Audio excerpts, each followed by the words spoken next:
I came back from town, whistling to myself, expecting the usual peace of my farm, the gentle rustling of the wind through the fields, the distant mooing of my bulls, and the familiar scent of fresh earth.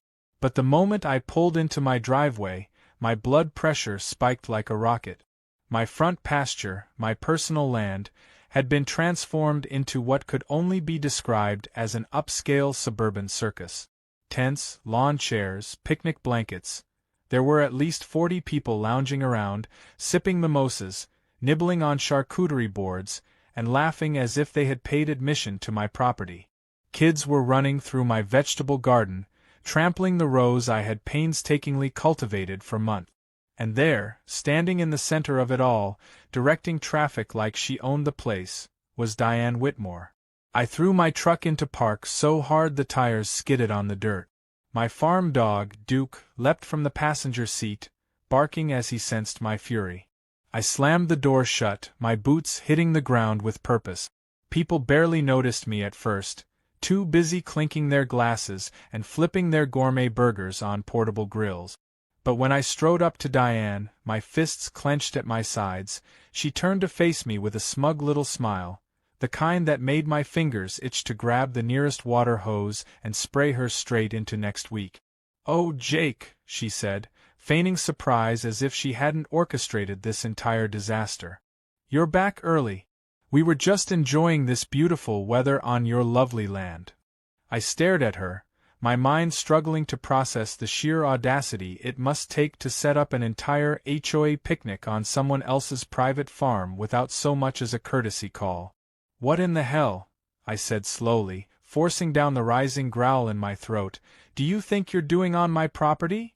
Diane chuckled, waving a manicured hand. "Oh, don't be so dramatic. We're just having a little neighborhood get-together. The community needed a fresh, scenic place to bond, and frankly, your farm is much more picturesque than the community park." I took a step closer, lowering my voice. "You mean the community park that you personally had a hand in shutting down because you wanted to build a decorative pond instead?"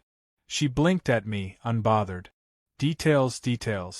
The point is, we needed a spot, and your farm is just sitting here with all this unused space." "Unused space?" I clenched my jaw so hard my teeth ached. "Diane, do you understand the concept of private property? You can't just waltz in here with your wine club and throw a damn festival in my yard." She sighed, exasperated, as if I were a stubborn child throwing a tantrum over something trivial. "Oh, Jake, stop being so territorial. You've got all these acres and nothing to do with them. Honestly, it's selfish of you not to share. Think of this as an opportunity for some goodwill with the community." I glanced around at the scene. There was an elderly woman setting up a badminton net between two of my fence posts. A group of dads was tossing a football dangerously close to my chicken coop. 2 kids were chasing my barn cat, and some man in cargo shorts was examining my tractor like he was about to put it up for auction. I took a deep breath, my pulse pounding. "I'm going to give you exactly 5 minutes to clear out." Diane rolled her eyes. "Oh, don't be ridiculous. We'll be done in a few hours. Just go inside, take a nap or something. You'll barely notice we're here." I smiled then. A slow, knowing smile that made Diane's confidence falter for the first time since I had arrived. "All right," I said, nodding. "If you won't leave willingly, I'll handle it my way." Without another word, I turned on my heel and strode toward the barn. My bulls had been locked up all day, restless, eager for some open space to stretch their legs. I had been planning on letting them out into the south pasture later in the evening, but plans change. I reached the heavy wooden gate and unlatched it with a satisfying click. The bulls snorted, sensing their freedom, their massive hooves stamping against the dirt. These weren't your friendly, docile dairy cows. These were bulls, all muscle, horns, and attitude, and they weren't used to unexpected guests in their territory. Behind me, I heard Diane still prattling on about how I needed to embrace the spirit of hospitality. That was when I swung the gate wide open. A beat of silence. Then, with a rumbling sound like distant thunder, the bulls surged forward. Screams erupted across the picnic. Lawn chairs toppled. Wine glasses shattered. Someone knocked over an entire folding table as they scrambled to run. A man dove headfirst into a kiddie pool meant for the toddlers. Diane shrieked, her designer sun hat flying off as she tried to sprint in her high heels. She didn't get far. Her foot got caught in a discarded picnic blanket, sending her sprawling face-first into the dirt. My bulls, uninterested in actual violence, merely stomped through the chaos, tossing their heads, snorting, and generally ensuring that nobody had the opportunity to feel too comfortable trespassing on my land ever again. A man who had previously been grilling steak was now attempting to scale my fence with nothing but a pair of tongs in his hand. Another woman had thrown herself into a bush, where she remained, trembling, watching the bulls as though they were fire-breathing dragons. And standing in the middle of it all, now covered in mud, her sundress torn at the hem, was Diane. Her face was red with fury, her eyes locked onto me like she was preparing to personally draft 100 lawsuits. "This isn't over, Jake," she screeched, shaking a fist as if she were some kind of cartoon villain. "You think you can intimidate me? You have no idea who you're messing with." I leaned against the fence, calm as ever, tipping my hat back as I surveyed the destruction. "Well, Diane," I drawled, "I reckon now you'll think twice before planning any more surprise picnics on my farm." And with that, I whistled for Duke, turned on my heel, and walked back toward the house, leaving Diane and her HOA circus to figure out how to escape their very unexpected bull run. Diane was still fuming by the time the last of her picnic crew limped off my farm. Some of them had lost shoes in the mud, others had wine-stained shirts from panicked collisions, and one particularly unlucky man had a streak of barbecue sauce down his leg, courtesy of an upturned grill. The bulls, now satisfied with their brief reign of terror, had retreated to their usual grazing spots, their tails flicking lazily as if they hadn't just caused a suburban exodus. I leaned against my truck, arms crossed, watching Diane struggle to compose herself. Her once pristine sundress was streaked with dirt, and a single piece of lettuce clung to her hair like a badge of humiliation. Her nostrils flared as she whipped out her phone, stabbing at the screen with a vengeance. "You'll regret this, Jake," she seethed, not even looking up. "I swear on everything you will pay for this." I shrugged. "Only thing I regret is not grabbing a beer to enjoy the show." She shot me a glare so sharp I thought it might pierce through my skull. Then, with a dramatic huff, she turned on her heel and stomped toward her car, muttering under her breath the whole way. The rest of the HOA members scurried after her, eager to escape the nightmare I had just unleashed upon them. I figured that was the end of it. I figured wrong. 2 days later, I woke up to the sound of Duke barking his head off. I threw on my boots and stepped out onto the porch, only to find a police cruiser parked in my driveway. A stout officer stood beside it, arms folded, expression unreadable beneath the brim of his hat. "Morning, Jake," he said, nodding at me. "Morning, Sheriff," I replied, stepping down the porch steps. "Something I can help you with?" He exhaled sharply, rubbing the bridge of his nose. "Got a complaint filed against you. Reckless endangerment, property damage, public disturbance." I blinked at him. "Public disturbance? I live on a dam farm." He gave me a pointed look. "You released a herd of bulls on a group of people." I smirked. "A group of people who were trespassing on my land." He sighed. "Look, Jake, I know how Diane is. And trust me, between you and me, I wouldn't trust her to lead a bake sale, let alone an HOA. But she's pressing hard on this. Got her lawyer friend filing paperwork, making it sound like you nearly started a stampede straight through town." I crossed my arms, the amusement draining from my face. "So what, she wants me arrested?" "Not quite. But she sure as hell wants to drag you into court over it." I let out a slow breath, staring past the sheriff toward the open fields beyond. I should have known Diane wouldn't take the loss quietly. The woman was like a bad rash. Just when you thought you'd gotten rid of her, she flared up worse than before. "All right," I said, cracking my knuckles. "She wants a fight?"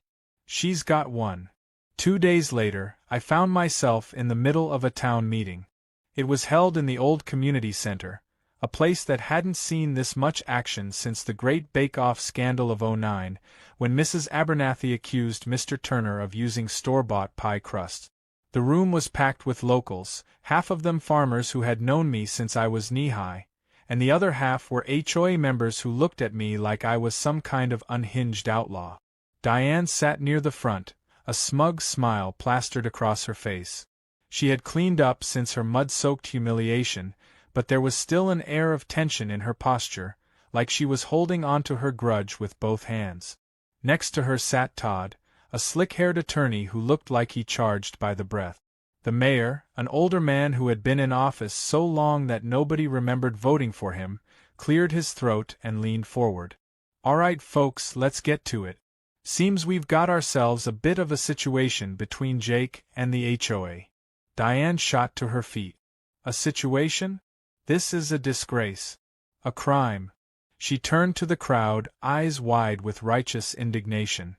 This man released wild, dangerous animals on innocent citizens. My friends could have been seriously injured, or worse. I snorted, loud enough for the room to hear. "Wild animals? Lady, they're bulls, not rabid wolves." Diane ignored me, whipping out a stack of papers. "I have here witness statements, video footage, and a formal legal complaint. This behavior was reckless, unprovoked, and—" "Unprovoked," I cut in, stepping forward. "You invaded my land. Without permission. Brought 40 people with you. Trashed my property. And then had the nerve to act like I was the problem." The farmers in the room muttered in agreement, a few nodding along. The HOA folks, however, whispered amongst themselves like I was some kind of danger to society. Todd, the lawyer, stood up then, buttoning his suit jacket like he was about to deliver the case of the century.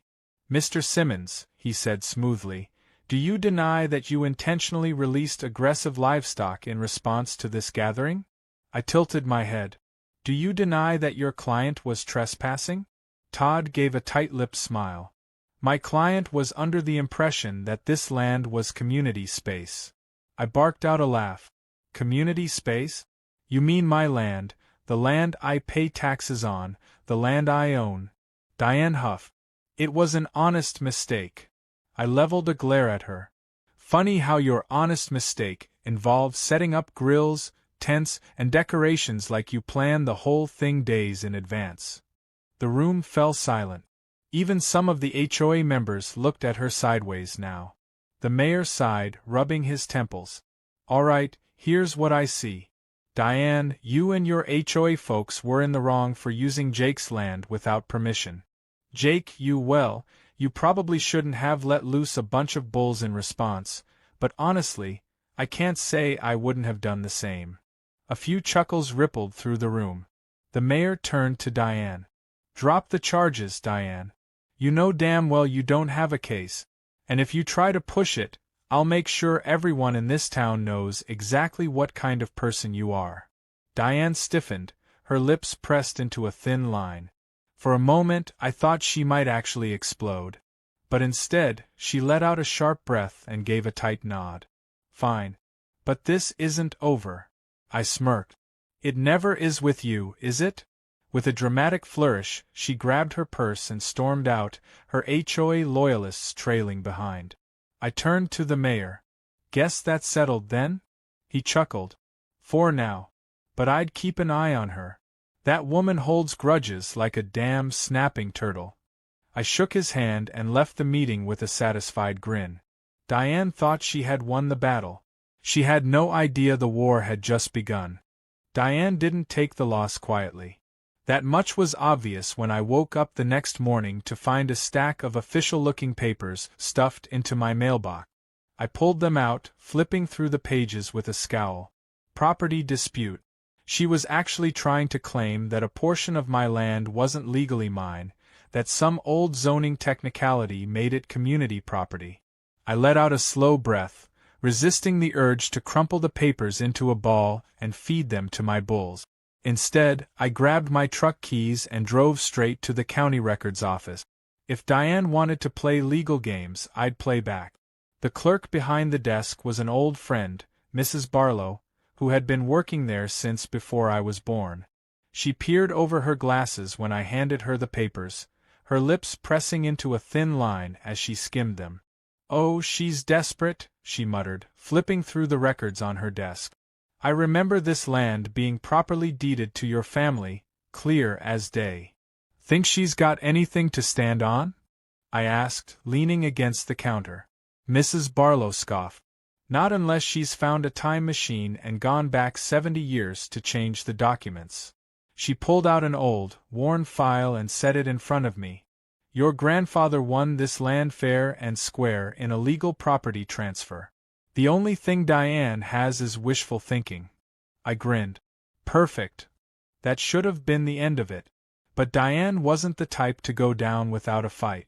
She had money, influence, and just enough legal know-how to be a pain in my backside. A week later, I got served with an official lawsuit. She wasn't just claiming part of my land. She was trying to sue for damages, claiming my bulls had caused emotional distress and endangered public safety. The amount she was asking for was absurd, but that wasn't the point. She didn't care about the money. She just wanted to make my life miserable. I wasn't about to let her win. I hired my own lawyer, an old cowboy named Ed who had been handling cases like this longer than Diane had been alive. He was the type of guy who showed up to court in a BOLO tie and cowboy boots, unimpressed by fancy legal jargon. When we sat down to go over the case, he just chuckled. "She's grasping at straws," he said, flipping through the lawsuit papers. "She's hoping you'll settle just to make her go away. She doesn't know me very well, does she?" I said, cracking my knuckles. Ed smirked. "No, but she's about to learn." The court date was set, and the whole town was buzzing about it. Folks took sides, half of them rooting for me, the other half whispering about how Diane was just trying to civilize the area. It was ridiculous. The woman moved to a farm town and then got mad that she lived next to a farm. On the day of the hearing, the courtroom was packed. Diane showed up looking smug, wearing a sharp business suit that probably cost more than my monthly mortgage. Her lawyer, Todd, was by her side, shuffling papers like he had something important to say. Ed leaned over to me and whispered, "You ready for some fun?" I grinned. "Always." The judge, an older man who had probably heard every ridiculous case under the sun, sighed as he looked at the paperwork in front of him. "All right, let's get to it.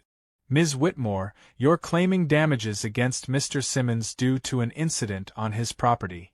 Diane stood up, smoothing down her blazer. "Yes, Your Honor. Mr. Simmons released aggressive livestock on a group of unsuspecting residents, creating a dangerous situation that could have resulted in serious harm." The judge turned to me. "Mr. Simmons, is this true?" I stood, tipping my hat slightly. "Your Honor, my land was trespassed on by Ms. Whitmore and her guests, without my permission. I took reasonable action to reclaim my property." Todd scoffed. "Reasonable? You set bulls loose on a group of civilians." Ed leaned forward. "Your Honor, may I submit evidence?" The judge nodded, and Ed pulled out a large envelope, sliding it across the desk. The judge opened it and pulled out a series of photographs, clear as day, showing Diane and her group setting up their picnic, hauling in grills, setting up tables. One particularly damning picture showed Diane smiling proudly as she held up a bottle of wine, posing next to a handmade banner that read, "HOA's Spring Gathering." The judge frowned. "Ms. Whitmore, this doesn't look like an accident. It looks like a planned event." Diane shifted uncomfortably. "It was a misunderstanding." Ed smirked. "Your Honor, we also have signed statements from multiple witnesses, neighbors who were invited to this event, confirming that Ms. Whitmore knowingly set up this gathering on Mr. Simmons' land without permission." The judge looked unimpressed. "Ms. Whitmore, you trespassed on private property. You do not have a legal right to be there. And as for the aggressive livestock," he sighed, rubbing his temples, "it's a farm. Livestock exists on farms." Todd scrambled to salvage the case. Your Honor, my client was unaware that the land was private property. The judge cut him off. Are you seriously telling me that your client didn't know that the fenced-in farm with barns, crops, and animals wasn't private property? Todd hesitated, then sat back down. The judge shook his head. Case dismissed. And Ms. Whitmore, I'd suggest you learn the difference between community spaces and personal property before wasting the court's time again. The gavel came down. Just like that, it was over.